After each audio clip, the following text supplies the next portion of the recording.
ਕਸ਼ਮੀਰ ਜਿੰਨਾ ਖੂਬਸੂਰਤ ਹੈ ਤੇ ਕਸ਼ਮੀਰ ਦੀਆਂ ਵਾਦੀਆਂ ਜਿੰਨੀਆਂ ਹੀ ਦਿਲ ਨੂੰ ਟੁੰਬਦੀਆਂ ਨੇ ਓਨੇ ਹੀ ਹੁਣ ਕਸ਼ਮੀਰ ਦੇ ਜਿਹੜੇ ਸੇਬ ਨੇ ਉਹ ਨੁਕਸਾਨਦਾਇਕ ਹੋ ਗਏ ਨੇ। ਕਿਵੇਂ ਹੋ ਗਿਆ ਇਹ ਸਭ? ਦੇਖੋ ਜੀ, ਕਸ਼ਮੀਰ ਜੋ ਹੈ ਉੱਥੇ ਸੇਬ ਬਹੁਤ ਵੱਡੇ ਪੱਧਰ ਤੇ ਪੈਦਾ ਹੁੰਦਾ ਗਾ, ਜਿਸ ਤਰ੍ਹਾਂ ਪੰਜਾਬ ਦੇ ਵਿੱਚ ਕਣਕ ਝੋਨਾ ਪੈਦਾ ਹੁੰਦਾ ਗਾ। ਪਰ ਹੁਣ ਇੱਕ ਰਿਸਰਚ ਕਰਵਾਈ ਗਈ ਸੀ ਕਿ ਕਸ਼ਮੀਰ ਦੇ ਵਿੱਚ ਤੇ ਪੰਜਾਬ ਦੇ ਵਿੱਚ ਜਿੱਥੋਂ ਇਹ ਸਮਝ ਆਇਆ ਕਿ ਪੰਜਾਬ ਦਾ ਕਣਕ ਤੇ ਝੋਨਾ ਜਿਹੜਾ ਚਾਵਲ ਤੇ ਕਣਕ ਹੈਗਾ ਉਹ ਖਾਣ ਯੋਗ ਨਹੀਂ ਹੈਗੇ। ਇੱਥੇ ਪੈਸਟੀਸਾਈਡ ਦੀ ਬਹੁਤ ਵੱਡੇ ਪੱਧਰ ਤੇ ਵਰਤੋਂ ਕੀਤੀ ਜਾਂਦੀ ਹੈ ਤੇ ਇਹਦੀ ਉਦਾਹਰਨ ਤਾਂ ਸਾਨੂੰ ਪੰਜਾਬ 'ਚ ਵੀ ਪਤਾ ਹੈਗੀ ਕਿ ਪੰਜਾਬ ਦੇ ਵਿੱਚ ਸਭ ਤੋਂ ਵੱਧ ਕਣਕ ਤੇ ਝੋਨਾ ਪੈਦਾ ਹੁੰਦਾ ਹੈ। ਪਰ ਪੰਜਾਬੀ ਜਿਹੜੇ ਨੇ ਉਹ ਮੱਧ ਪ੍ਰਦੇਸ਼ ਦੀ ਕਣਕ ਦਾ ਆਟਾ ਖਾਣਾ ਪਸੰਦ ਕਰਦੇ ਨੇ ਕਿ ਉੱਥੇ ਪੈਸਟੀਸਾਈਡ ਦੀ ਵਰਤੋਂ ਜਿਹੜੀ ਘੱਟ ਹੁੰਦੀ ਹੈਗੀ। ਉਹ ਤੋਂ ਸਾਫ਼ ਹੈ ਕਿ ਸਾਡੀ ਕਣਕ ਤਾਂ ਸਾਡੇ ਹੀ ਲੋਕ ਖਾਣੀ ਪਸੰਦ ਨਹੀਂ ਕਰਦੇ, ਸਾਡੇ ਝੋਨਾ ਤਾਂ ਸਾਡੇ ਹੀ ਲੋਕ ਖਾਣਾ ਪਸੰਦ ਨਹੀਂ ਕਰਦੇ। ਤਾਂ ਇਹ ਤੋਂ ਤੈਅ ਹੈ ਕਿ ਅਸੀਂ ਪੈਸਟੀਸਾਈਡ ਦੇ ਵਿੱਚ ਬਹੁਤ ਅੱਗੇ ਜਾ ਚੁੱਕੇ ਹਾਂ।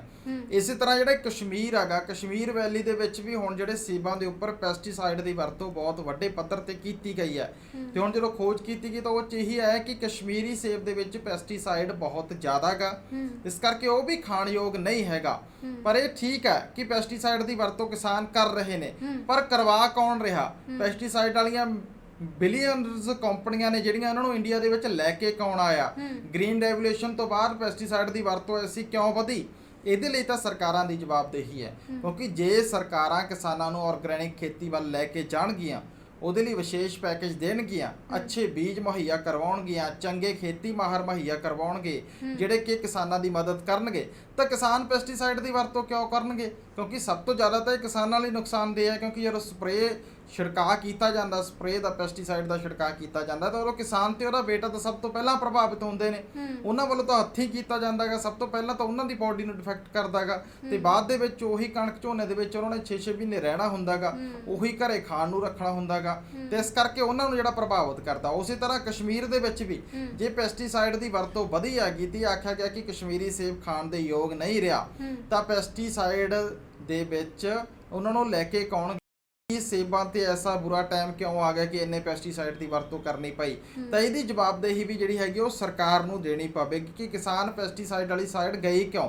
ਕਿਸਾਨਾਂ ਨੂੰ ਆਰਗੈਨਿਕ ਖੇਤੀ ਦੇ ਬਦਲਵੇਂ ਢੰਗਾਂ ਦੇ ਪ੍ਰਬੰਧ ਕਿਉਂ ਨਹੀਂ ਕਰਕੇ ਦਿੱਤੇ ਗਏ? ਸਾਡੇ ਖੇਤੀ ਸਾਇੰਸਦਾਨ ਨੇ ਜਿਹੜੇ ਉਹਨਾਂ ਨੇ ਕਿਸਾਨਾਂ ਦੀ ਮਦਦ ਕਿਉਂ ਨਹੀਂ ਕੀਤੀ? ਕਿਸਾਨਾਂ ਨੂੰ ਕਿਉਂ ਨਹੀਂ ਰੋਕਿਆ? ਇਹ ਇੱਕ ਸਵਾਲ ਹੈ। ਪਰ ਨਾਲੋਂ ਨਾਲ ਮੈਂ ਇਹ ਵੀ ਕਹਿਣਾ ਚਾਹੁੰਦਾ ਕਿ ਕਿਸਾਨ ਦੀ ਬੇਸ਼ੱਕ ਮਜਬੂਰੀ ਹੈ ਪੈਸਟੀਸਾਈਡ ਛਿੜਕਣਾ ਸਰਕਾਰ ਦੀਆਂ ਅਣਗਹਿਲੀਆਂ ਕਰਕੇ, ਪਰ ਕਿਸਾਨ ਵੀ ਦੋਸ਼ੀ ਹੈ, ਕਿਉਂਕਿ ਜੇ ਕਿਸਾਨ ਨੂੰ 30 ml ਪੈਸਟੀਸਾਈਡ ਛਿੜਕਣ ਨੂੰ ਕਿਹਾ ਜਾਂਦਾ ਤਾਂ ਉਹ 50 ml ਦਾ ਛਿੜਕਾਅ ਕਰਦਾ ਹੈਗਾ, ਉਹ 30 ਦਾ ਨਹੀਂ ਕਰਦਾ, ਉਹ ਡੋਜ਼ ਡਬਲ ਕਰ ਦਿੰਦਾ ਹੈਗਾ। ਜੇ ਯੂਰੀਆ ਦੀਆਂ 2 ਜਾਂ 2.5 ਬੋਰੀਆਂ PAU ਜਾਂ ਕਸ਼ਮੀਰ ਦੇ ਵਿੱਚ ਰეკਮੈਂਡ ਕੀਤੀਆਂ ਜਾਂਦੀਆਂ ਨੇ ਖੇਤੀ ਮਾਹਰਾਂ ਵੱਲੋਂ, ਤਾਂ ਕਿਸਾਨ ਉਹਨਾਂ ਨੂੰ 3.5 ਖੁਦ ਹੀ ਕਰ ਦਿੰਦਾ ਆ ਕੇ। ਤਾਂ ਜਿਹੜਾ ਮਜ਼ਦੂਰ ਕਰਦਾ ਹੁੰਦਾ, ਖਲਿਆਰਦਾ ਹੁੰਦਾ ਯੂਰੀਆ ਜਾਂ ਸਪਰੇਅ ਕਰਦਾ ਹੁੰਦਾ, ਤਾਂ ਉਹ ਪਹਿਲਾਂ ਹੀ 4 ਬੋਰੀਆਂ ਤੱਕ ਲੈ ਜਾਂਦਾ ਗਾ। ਤਾਂ ਇਸ ਕਰਕੇ ਕਿਸਾਨ ਦਾ ਕਸੂਰ ਇਹ ਆ ਕਿ ਉਹ ਪੈਸਟੀਸਾਈਡ ਜਿੰਨਾ ਉਹਨੂੰ ਰეკਮੈਂਡ ਕੀਤਾ ਜਾਂਦਾ ਉਹਦੇ ਤੋਂ ਜ਼ਿਆਦਾ ਉਹਦੀ ਵਰਤੋਂ ਕਰਦਾ ਹੈਗਾ, ਕਿਉਂਕਿ ਪੁੱਛ ਪੜਤਾਲ ਨਹੀਂ ਹੈ ਇੰਡੀਆ ਦੇ ਵਿੱਚ ਕੋਈ। ਪਰ ਸਰਕਾਰਾਂ ਦਾ ਕਸੂਰ ਇਹ ਹੈ ਕਿ ਕਿਸਾਨਾਂ ਨੂੰ ਪੈਸਟੀਸਾਈਡ ਤੇ ਲਾਇਆ ਕਿਹਨੇ ਆ? ਉਹ ਸਰਕਾਰਾਂ ਨੇ ਲਾਇਆ, ਕਿਸਾਨ ਨੂੰ ਕੋਈ ਸ਼ੌਂਕ ਨਹੀਂ ਸੀ ਪੈਸਟੀਸਾਈਡ ਤੇ ਲੱਗਣ ਦਾ। ਪਰ ਨਾਲੋਂ ਨਾਲ ਇੱਥੇ ਇੱਕ ਸਿਆਸੀ ਸਵਾਲ ਵੀ ਉੱਠਦਾ ਹੈਗਾ ਕਿ ਕਸ਼ਮੀਰ ਦੇ ਸੇਬ ਤਾਂ ਚਲੋ ਆਪਾਂ ਮੰਨਿਆ ਕਿ ਪੈਸਟੀਸਾਈਡ ਦੀ ਵਰਤੋਂ ਹੋਈ, ਕਸ਼ਮੀਰ ਦੇ ਵਿੱਚ ਪੈਸਟੀਸਾਈਡ ਦੀ ਵੱਧ ਵਰਤੋਂ ਹੋਈ, ਕਸ਼ਮੀਰੀ ਸੇਬ ਜਿਹੜਾ ਉਹ ਖਾਣ ਦੇ ਯੋਗ ਨਹੀਂ ਰਿਹਾ। ਪਰ ਹਿਮਾਚਲ ਦੇ ਸੇਬ ਦਾ ਕੀ ਹਾਲ ਚਾਲ ਹੈ? ਹਿਮਾਚਲ ਦੇ ਸੇਬ ਬਾਰੇ ਕੀ ਐਸੀ ਰਿਸਰਚ ਕੀਤੀ ਗਈ? ਤੇ ਜੇਕਰ ਹਿਮਾਚਲ ਦੇ ਸੇਬ ਬਾਰੇ ਐਸੀ ਰਿਸਰਚ ਕੀਤੀ ਗਈ ਤੇ ਹਿਮਾਚਲ ਦੇ ਸੇਬ 'ਚ ਪੈਸਟੀਸਾਈਡ ਜ਼ਿਆਦਾ ਨਹੀਂ ਪਾਇਆ ਗਿਆ, ਤਾਂ ਕਸ਼ਮੀਰ ਦੇ 'ਚ ਹੀ ਕਿਉਂ ਪਾਇਆ ਗਿਆ? ਕਿ ਹਿਮਾਚਲ ਦੇ ਵਿੱਚ ਜੇ ਬਿਨਾਂ ਪੈਸਟੀਸਾਈਡ ਤੋਂ ਸੇਬ ਹੋ ਸਕਦੇ ਤਾਂ ਕਸ਼ਮੀਰ 'ਚ ਕਿਉਂ ਨਹੀਂ ਹੋ ਸਕਦੇ? ਤੇ ਨੰਬਰ 2 ਤੇ ਜੇ ਕਸ਼ਮੀਰ ਦੇ ਵਿੱਚ ਇਹ ਜਾਂਚ ਕਰਵਾਈ ਗਈ ਹੈਗੀ, ਰਿਪੋਰਟ ਤਿਆਰ ਕੀਤੀ ਗਈ ਹੈ, ਤਾਂ ਹਿਮਾਚਲ ਦੇ ਵਿੱਚ ਕਿਉਂ ਨਹੀਂ ਕੀਤੀ ਗਈ? ਸੇਬ ਤਾਂ ਹਿਮਾਚਲ ਦੇ ਵਿੱਚ ਵੀ ਹੁੰਦਾ ਗਾ, ਹਿਮਾਚਲ ਦੇ ਵਿੱਚ ਵੀ ਸੇਮ ਵੈਦਰ ਆ, ਸੇਮ ਹਾਲਾਤ ਨੇ ਕਸ਼ਮੀਰ ਦੇ ਹਿਸਾਬ ਦੇ ਨਾਲ, ਤਾਂ ਹਿਮਾਚਲੀ ਸੇਬ ਨੂੰ ਕਿਉਂ ਨਹੀਂ ਇਸ ਪੜਤਾਲ ਦੇ ਵਿੱਚ ਹਿੱਸਾ ਬਣਾਇਆ ਗਿਆ? ਜੇ ਪੜਤਾਲ ਦੇ ਵਿੱਚ ਹਿੱਸਾ ਬਣਾਇਆ ਗਿਆ ਤਾਂ ਹਿਮਾਚਲ ਦੇ ਕਿਸਾਨਾਂ ਦੇ ਹੱਥ ਕਿਹੜੀ ਗਿੱਦੜ ਸਿੰਗੀ ਲੱਗੀ ਹੈ ਜਿਹੜੀ ਕਸ਼ਮੀਰ ਦਿਆਂ ਕੋਲੇ ਨਹੀਂ ਹੈਗੀ ਕਿ ਉੱਥੇ ਬਿਨਾਂ ਪੈਸਟੀਸਾਈਡ ਤੋਂ ਸੇਬ ਪੈਦਾ ਹੋ ਰਿਹਾ, ਉਹ ਖਾਣ ਵਾਲਾ ਗਾ, ਤੇ ਕਸ਼ਮੀਰ ਦੇ ਵਿੱਚ ਸੇਬ ਜਿਹੜਾ ਉਹ ਪੈਸਟੀਸਾਈਡ ਵਾਲਾ ਗਾ, ਜ਼ਹਿਰੀਲਾ ਗਾ, ਉਹ ਨਹੀਂ ਖਾ ਸਕਦੇ। ਤਾਂ ਸਰਕਾਰ ਤੇ ਇੱਥੇ ਸਿਆਸੀ ਸਵਾਲ ਵੀ ਉੱਠਣੇ ਸ਼ੁਰੂ ਹੋਏ ਨੇ ਕਿ ਜਾਂ ਤਾਂ ਸਾਰਿਆਂ ਨੂੰ ਇੱਕ ਨਜ਼ਰ ਨਾਲ ਦੇਖੋ, ਜਾਂ ਫਿਰ ਇਕੱਲੇ ਕਸ਼ਮੀਰ ਵਾਲੇ ਸੇਬ ਹੀ ਕਿਉਂ ਪੈਸਟੀਸਾਈਡ ਦੀ ਮਾਰ 'ਚ, ਹਿਮਾਚਲ ਵਾਲੇ ਕਿਉਂ ਨਹੀਂ ਹੈਗੇ? ਇਹ ਵੀ ਇੱਕ ਸਵਾਲ ਹੈਗਾ। ਇਸ ਕਰਕੇ ਸਾਰੀਆਂ ਧਿਰਾਂ ਦੀ ਜ਼ਿੰਮੇਵਾਰੀ ਹੈ, ਸਾਰੀਆਂ ਧਿਰਾਂ ਨੂੰ ਆਪਣੀ ਜ਼ਿੰਮੇਵਾਰੀ ਸਮਝਣੀ ਪੈਣੀ ਹੈਗੀ, ਹਾਲਾਤਾਂ ਦੇ ਹਿਸਾਬ ਨਾਲ ਸਮਝਣੀ ਪੈਣੀ ਹੈ। ਸਰਕਾਰਾਂ ਨੂੰ ਵੀ ਜਿਹੜਾ ਖੇਤੀ ਨੀਤੀ ਪੂਰੇ ਮੁਲਕ ਦੇ ਲਈ ਇੱਕ ਤਰੀਕੇ ਦੀ ਬਣਾਉਣੀ ਪੈਣੀ ਆ।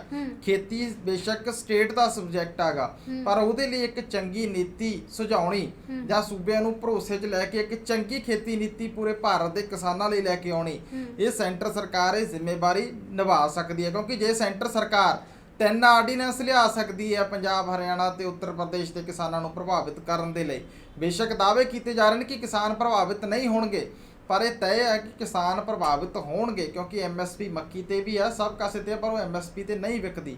ਤਾਂ ਇਹੀ ਕਾਰਨ ਹੈ ਕਿ ਜਦੋਂ ਕੇਂਦਰ ਸਰਕਾਰ ਉਹ ਕੰਮ ਕਰ ਸਕਦੀ ਹੈ ਤਾਂ ਪੈਸਟੀਸਾਈਡ ਮੁਕਤ ਖੇਤੀ ਦੇ ਲਈ ਕੇਂਦਰ ਸਰਕਾਰ ਕੋਈ ਕਦਮ ਕਿਉਂ ਨਹੀਂ ਪੁੱਟ ਸਕਦੀ।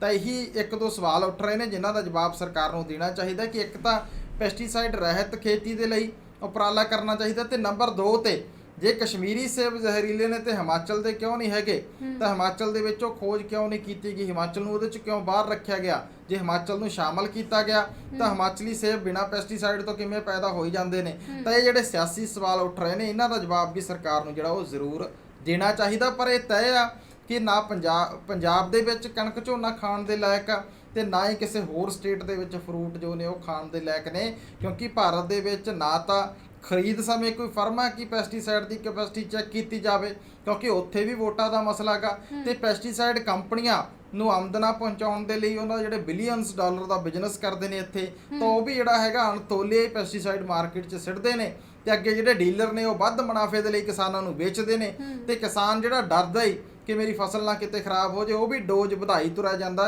ਤੇ ਸਾਰਾ ਜਿਹੜਾ ਵਰਤਾਰਾ ਹੈ ਇਹ ਮਨੁੱਖੀ ਜ਼ਿੰਦਗੀ ਦੇ ਲਈ, ਮਨੁੱਖੀ ਜੀਵਨ ਦੇ ਲਈ ਬੇਹੱਦ ਖਤਰਨਾਕ ਹੈ। ਸੋ ਰੋਲ ਐਂਡ ਰਿਸਪੌਂਸਿਬਿਲਟੀ ਤਾਂ ਸਰਕਾਰ ਦੀ ਬਣਦੀ ਹੈ, ਸਰਕਾਰ ਨੂੰ ਜਿਹੜਾ ਇੱਥੇ ਉਹ ਕਦਮ ਚੁੱਕਣਾ ਚਾਹੀਦਾ।